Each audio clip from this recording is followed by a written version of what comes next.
The opposition Patriots for Economic Progress (PEP) has revealed that it has commenced the process of developing the PEP 2019 Alternative National Budget, which will be presented to the country on Wednesday, 26th September 2018. And former Jesuit Center for Theological Reflection says government acted in order when it requested the Turkish government to help repay a $3 billion United States Eurobond it borrowed from international lenders. Civil Society Constitutional Agenda (CISCA) has called on President Edgar Lungu to call for a press briefing in order to clarify national issues. Welcome to the news. The opposition Patriots for Economic Progress (PEP) has revealed that it has commenced the process of developing the EPP 2019 Alternative National Budget, which will be presented to the country on Wednesday, 26th September 2018. This will be the second time in a row that PEP is developing and presenting such a budget, following the PEP 2018 Alternative National Budget that was presented to the country on 20th October 2017. PEP leader Sean Tembo says he has timed the presentation of this year's PEP Alternative National Budget in such a way that it comes first before the presentation of the 2019 official national budget to Parliament in October. Mr. Tembo says that this year's timing will enable the Minister of Finance to be in a position to consider some of the economic reforms proposed in the PEP 2019 Alternative National Budget for incorporation into the official 2019 national budget. He strongly believes that PEP's continued ability to develop and present alternative national budgets for Zambia underscores their ability and commitment to supply alternative solutions to national problems in Zambia. As Patriots for Economic Progress, we have basically commenced the process of developing the PEP 2019 Alternative National Budget, which shall be presented to the nation on Wednesday, 26th of September 2018 at Hotel Intercontinental in Lusaka. In terms of the essence of an alternative budget, it is essentially to present to the nation our alternative solutions to national problems, because as Patriots for Economic Progress, we have always held the view that the problems, especially the economic problems that this country faces, are issues which can easily be resolved with the concerted effort of all relevant stakeholders. This is the second time actually that the Patriots for Economic Progress is developing and presenting an alternative national budget, following the alternative budget that we presented last year at Radisson Blu Hotel. It should also be noted that the Patriots for Economic Progress is the only opposition political party in Zambia that actually has the competences and skills to develop and present an alternative national budget, because the only time that an alternative national budget was ever presented in the history of Zambia was in 2004 by the late Anderson Kambera Mazoka. So after our alternative national budget presentation, we are going to have a dinner on Friday of the same week. The opposition movement for Multi-Party Democracy MMD faction president Dr. Nevas Mumba is of the strong conviction that the opposition MMD will bounce back in power. The MMD is one of the largest opposition party in Zambia after ruling the country for 20 years, making way for the ruling Patriotic Front later after losing the 2011 elections. Dr. Mumba says MMD is going through a rebuilding process with National Executive Committee NEC members going around the country trying to reorganize the party. He has expressed optimism that MMD will rise again to win political power in 2021. Dr. Mumba has commended National Executive of the party for its reorganization and re-registration exercise and called for support from the members to rebuild and unite the party for victory in 2021. Any part of your body that you don't take care of gets affected.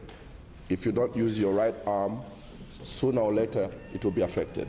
So yesterday we're receiving reports from the provinces, because they are what we call provincial reports during our NEC meeting.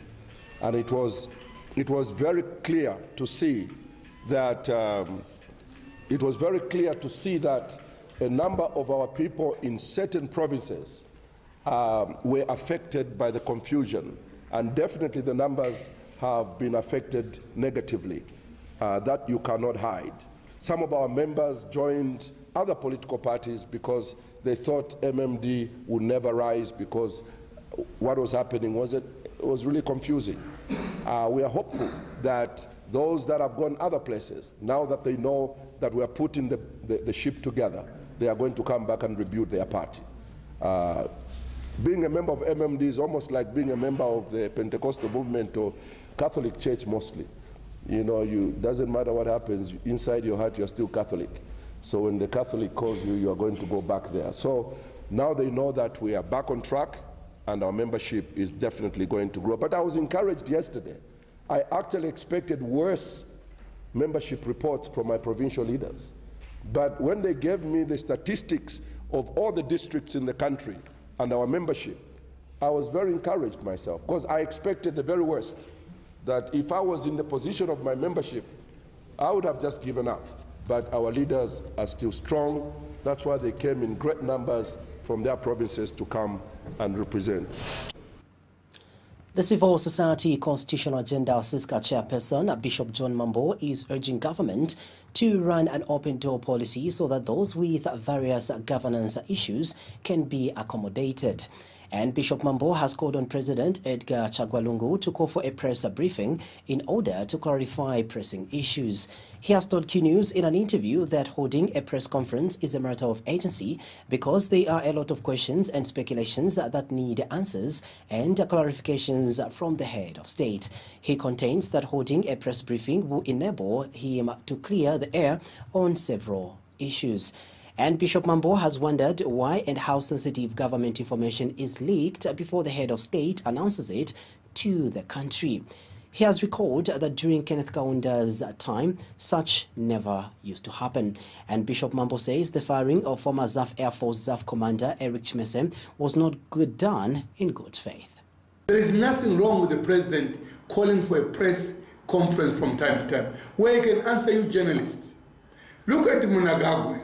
You can't say as follow the British system and whatever so forth. No. The moment people went on the street, for the first time, I'm told the whole world is condemning, where journalists, be it foreign and the local, were battered like nothing. He saw the band of the army being on the street and immediately called as president-elect for a press conference at State House, where he answered some of these things. So you clear the air, because in this country, we are living in a country of dream, where we all judge people before anything, happens. So it's always important that when we are doing such, for the 27 years of KK, I was young.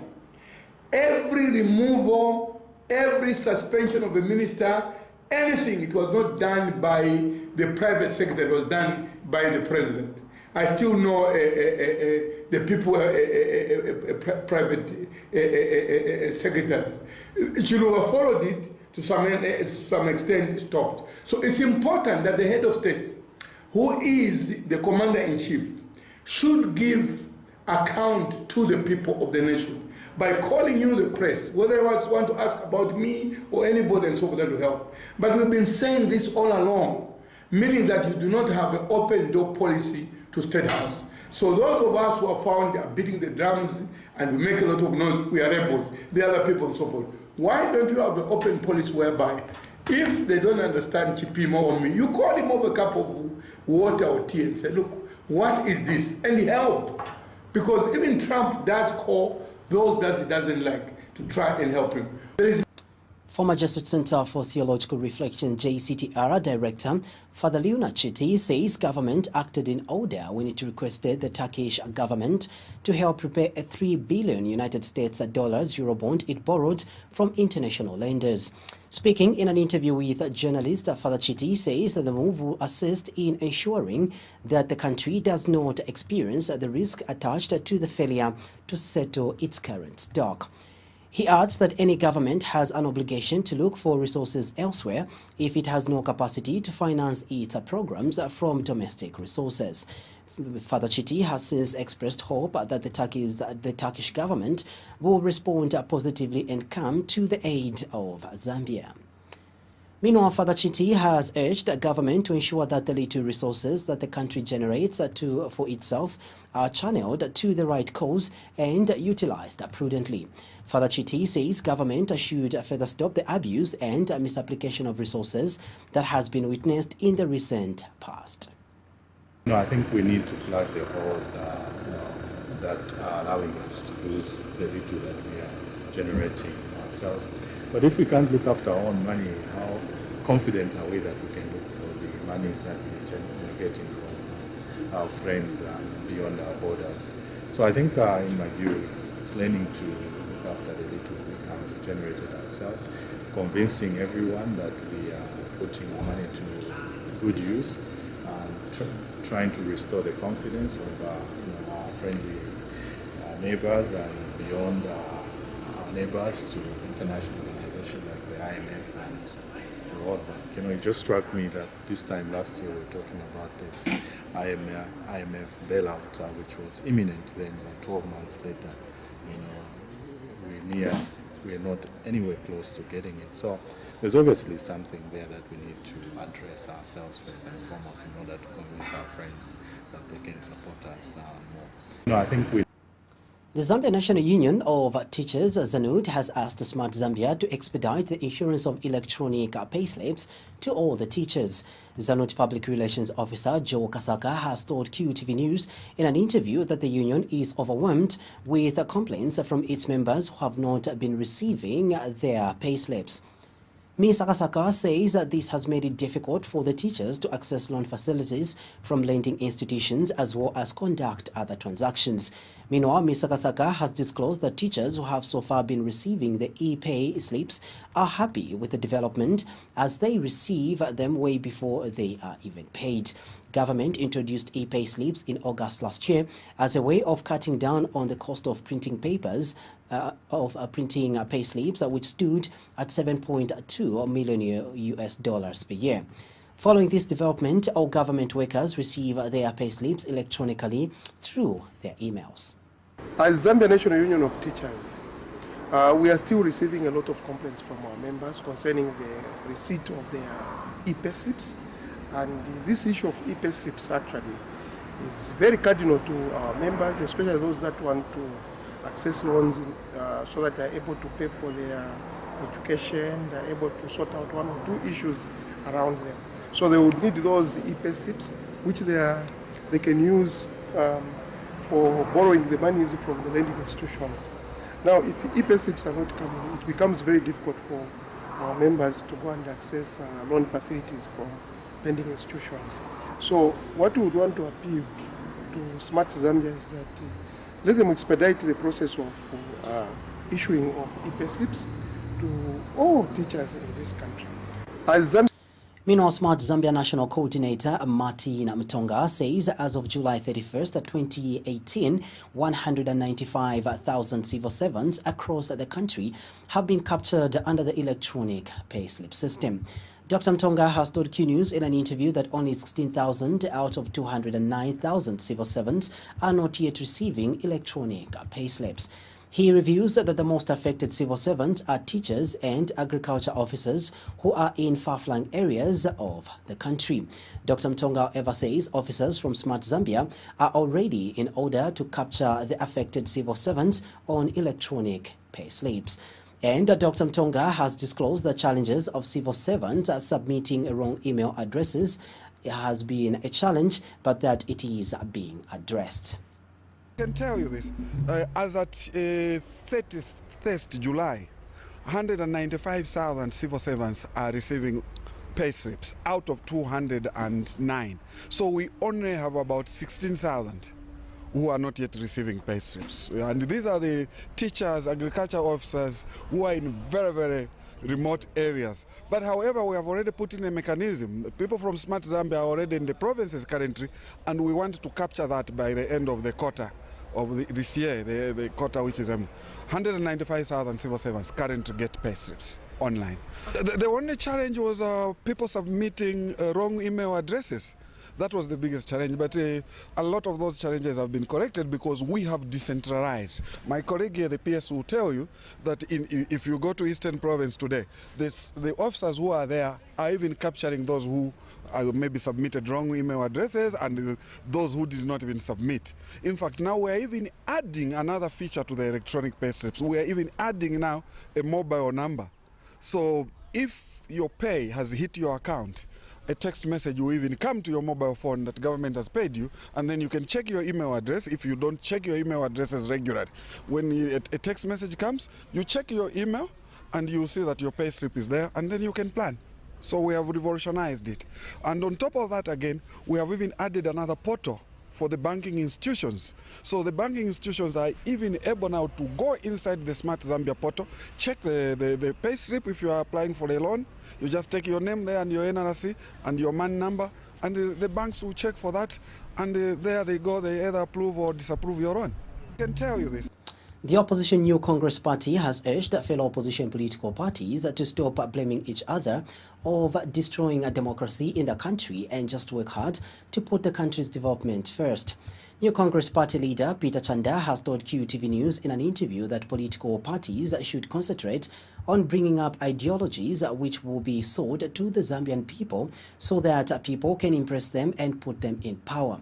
Mr. Chanda has added that politics is a game of ideas, hence the need for opposition political parties to produce better ideas that will benefit the Zambian people. Nominated, chosen by the committee, nominated and finally escaped. And this should not point a finger at anyone. No one is destroying democracy. What we just need to do is, as opposition political parties, let's pull up our socks and put the country first and bring up ideologies. Politics is the game of policies. Ideologies which will be sold to the Zambian people, and the Zambian people will embrace them and put us into office. Nominate. The Secondary Schools Teachers Union of Zambia, SESTUS, says that the re-entry policy has not performed to its expectations because there has not been enough sensitization to the people. Hence, many people may not know what the policy is all about. SESTU's Secretary General Sitibekiso Wamuyua has told Q News in an interview that there are some people, especially in rural areas, who do not have information about the re-entry policy. Hence, they fail to take back their children to school once pregnant. He says people should learn and understand more about the re-entry policy so that they can make use of it. Mr. Wamuyua has, however, appealed to Zambians not to abuse the policy because if they fall pregnant out of school more than once due to pregnancy, it is more likely that their levels of concentration can also be affected. He further stated that abusing the policy can also cause discrimination among fellow pupils, stressing that this can cause them to drop out of school completely. The other thing sometimes is that it does discourage the stigmatization that goes with it. You know, among school children, if one falls pregnant and then they come back, they are looked at in a certain way as if they are not part of that school arrangement. They are despised, they are not respected, and someone might feel uncomfortable to come back. But there is nothing wrong. It's a policy that must be used to benefit people. So people should be free to come back. The opportunity is already there for the girl child to continue with their education. Much as the boy child also continues with their education, the girl child should also have that opportunity. One appeal maybe one can make is that we should not make abuse the facility.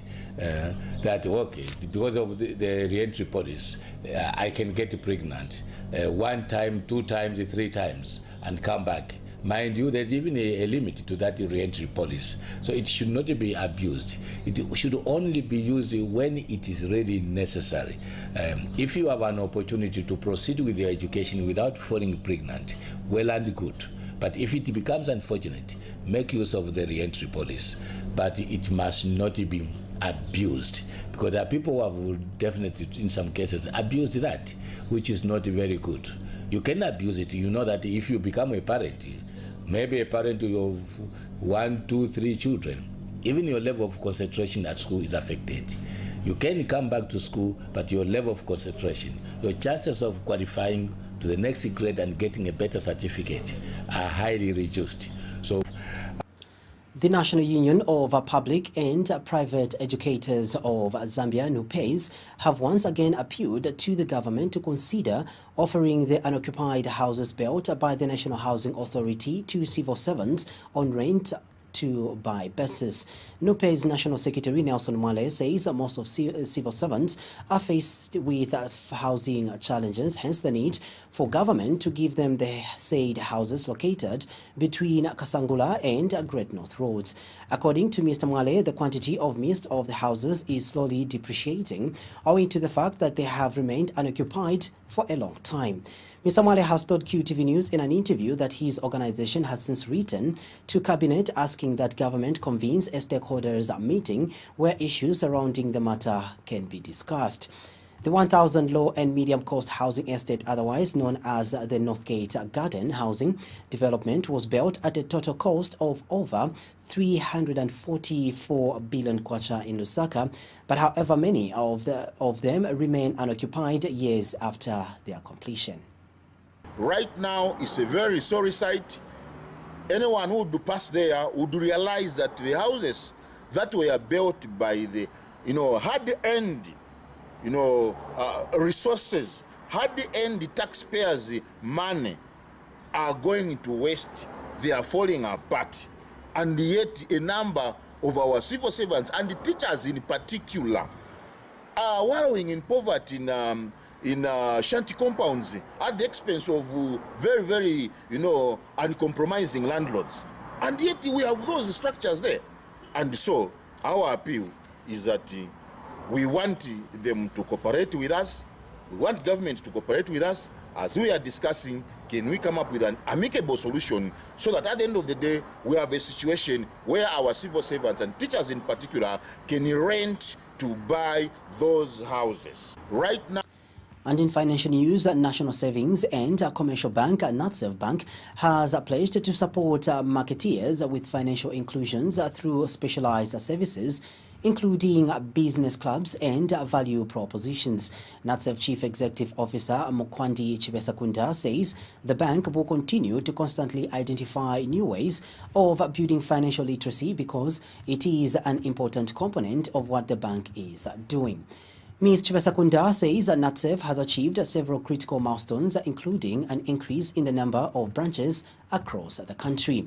She has told journalists in Lusaka that it is for this reason the bank signed a memorandum of understanding with Zambia National Marketeers Credit Association, Zanamaka, for the provision of a group loans financial package and education to small and medium entrepreneurs and farmers. I could speak to the mandate of NatSave. Financial inclusion is core to who we are. And so even as we look at what partnerships we're entering into, our view is that we need to improve financial literacy overall in the market. And if you look at what NatSave did during the Financial Literacy Week, in every single location where we're present, we engaged the local market just to make sure that we were driving that agenda and delivering to the stakeholder initiative of delivering on financial literacy.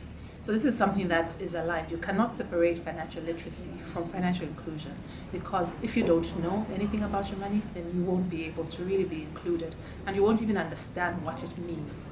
So we have been driving that agenda quite aggressively, and we continue to do so. In our view, our partnership with Zanamaka is a further step in that direction. Zanamaka has about 1 million plus partners already and participants, and they're growing. They're expected to grow to 2 million. They're now going to have various other strategic partnerships with other stakeholders, and in our view as NatSave Bank, we are well placed in the various locations where we are in 38 branches, out of which 69 locations where financial inclusion is not really where it needs to be. In our view, this is a great opportunity for us to engage and make sure that we deliver to our brand promise.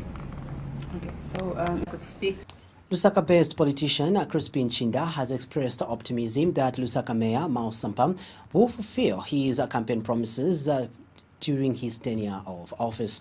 Mr. Chinda has told QTV News in an interview that Mr. Sampa has shown commitment to deliver on his campaign promises. He has appealed to Lusaka residents to have confidence in Mr. Sampa and support him in his journey. Mr. Chinda, however, urged Lusaka residents to put political differences aside and join Mr. Sampa in developing the province. My expectations for the mayor is that some of these things, before we judge someone, we look at the track record. Looking at the track record for Mao Sampa, he's a person who has performed in Matero, back in Matero, and we all know it's just recent. Despite his incomings, but I strongly believe he's going to deliver. From all the promises he has made, I believe he's going to deliver accordingly. My appeal to the residents of Lusaka is that let's give him a chance, let's support him, and I know when we support him, he's going to build that confidence in himself and deliver the expectations as promised. And in sports, a former Football Association of Zambia FAS President Teddy Mulonga says Zambia should consider investing more in local coaches so that football in the country can rise to greater heights. Mr. Mulonga told QTV News in an interview that the long-term solution for the current state of Zambian football is to send local coaches for technical development to countries like Brazil or Germany that have more experience in the technical skills. He added that as much as it is important to have an expatriate coach for a short-term solution, the best way to help Zambian football is to have our own national coaches as coaches. He further stated that some of the greatest moments in Zambian football have also been handled by local coaches because most of the bulky work is done by the Zambian coaches. Mr. Mulonga says national coaches are the best people who understand the temperaments of their players. He said most countries who have won the World Cup have gained their victories using their own local coaches, and Zambia should learn from such examples. So to me, the solution is that we must put faith in our own Zambian coaches. I think President of the Zambia Football Coaches Association, Patrick Kangwana, Deputy Secretary to the Cabinet, they've been a stellar job in trying to improve the level of coaching. And what is required for us is that we must look at where do we send our coaches for technical development. As to submit that Brazil and Germany, for me, remain the best destination to go and have our coaches train.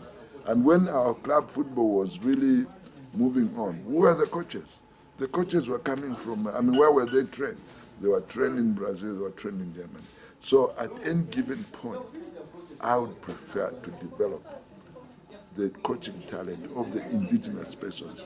My own experience is that I've not been let down by the performance of Zambian coaches.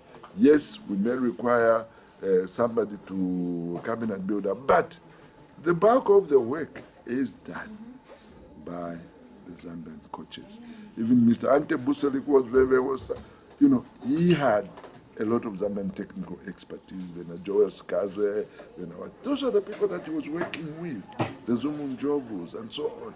The technical base. So in terms of the manpower, I think we have sufficient and we can get those people to move on and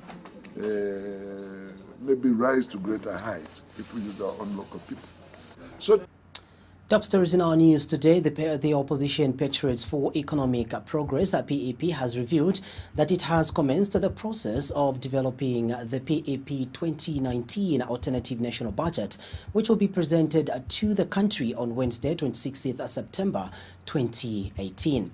And former Jesuit Center for Theological Reflection says government acted in order when it requested the Turkish government to help repay a $3 billion United States dollars Eurobond it borrowed from international lenders.